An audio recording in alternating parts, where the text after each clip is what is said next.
why pet owners in Hong Kong are hiring private planes for their pets. Private jet for your pet is the kind of phrase you might expect to hear from a movie star or media mogul. But in 2022 Hong Kong, it's just as likely to be a regular person looking into this very unusual expense.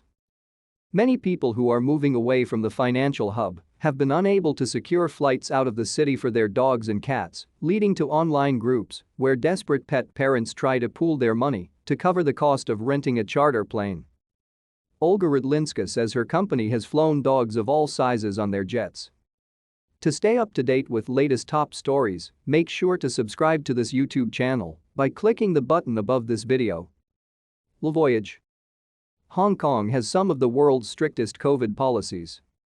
Nearly all non-residents are barred from entering the city, while locals who leave and then come back are subject to 3-week quarantines, which can be in expensive hotels or at government quarantine facilities, even if they test negative for the virus multiple times. As a result, some 40% of expats polled in 2021 said that they were considering leaving the city for good and permanently relocating themselves and their families elsewhere. Olga Radlynska is the Hong Kong-based founder and director of Top Stars Air, a private aviation company. She says Top Stars has pivoted more of its business away from private flights for business executives and toward group rentals for pet flights. People have to move one way, and they have to move the pets, she says. Sometimes the fur parents have already relocated, but the pets are still here. The clientele of these charter companies has also changed. Now, it's working-class and middle-class people who are desperate for options in a city where the commercial airline industry is on life support. Radlynska estimates that her company's pet transport business has grown 700% since the beginning of the pandemic. Fewer than 1% are people trying to bring their pets into Hong Kong. And it isn't just dogs and cats on board. Radlynska says that Top Stars has also transported hamsters and rabbits, while Jolie Howard, CEO of charter jet broker Voyage, says that her company has handled requests to transport birds and turtles.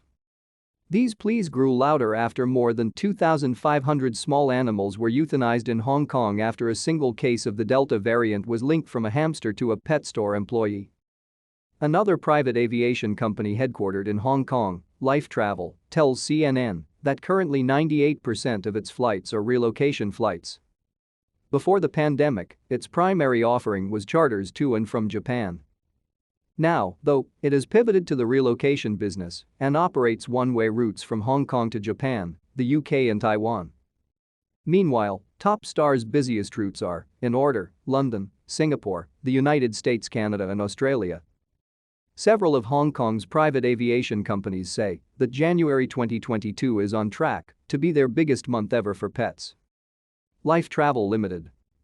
It isn't only constantly changing COVID travel restrictions that have affected pet travel.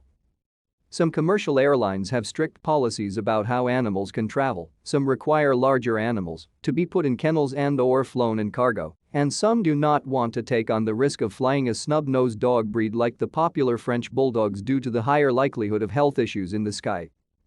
Howard of Voyage had plenty of experience flying pets on board private planes before the pandemic, but tells CNN that pet owners have become more and more desperate as Hong Kong cancels flights and bans different airlines.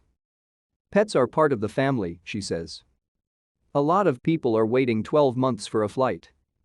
From what I understand, there are a few thousand animals in Hong Kong waiting to get on flights to their owners. She says that half of Voyage's business is now pet-related. Private aviation companies like Voyage work closely with pet owners to make sure animals are microchipped, have all the correct paperwork, are in correctly sized and certified carriers, and have any necessary vaccinations required to fly. The process can be daunting, and commercial airlines do not always have the bandwidth to support customers hands-on. At the moment, Howard says, we are providing the support to fill the gaps the airline can't fulfill. Radlynska says that, while she is glad her business has been able to stay afloat during the challenging time for the travel industry, it isn't worth benefiting from others' misfortunes. In terms of business, it has been a huge positive. But at the same time, it is devastating to see people that are basically evacuating Hong Kong with their pets. And they want to leave yesterday.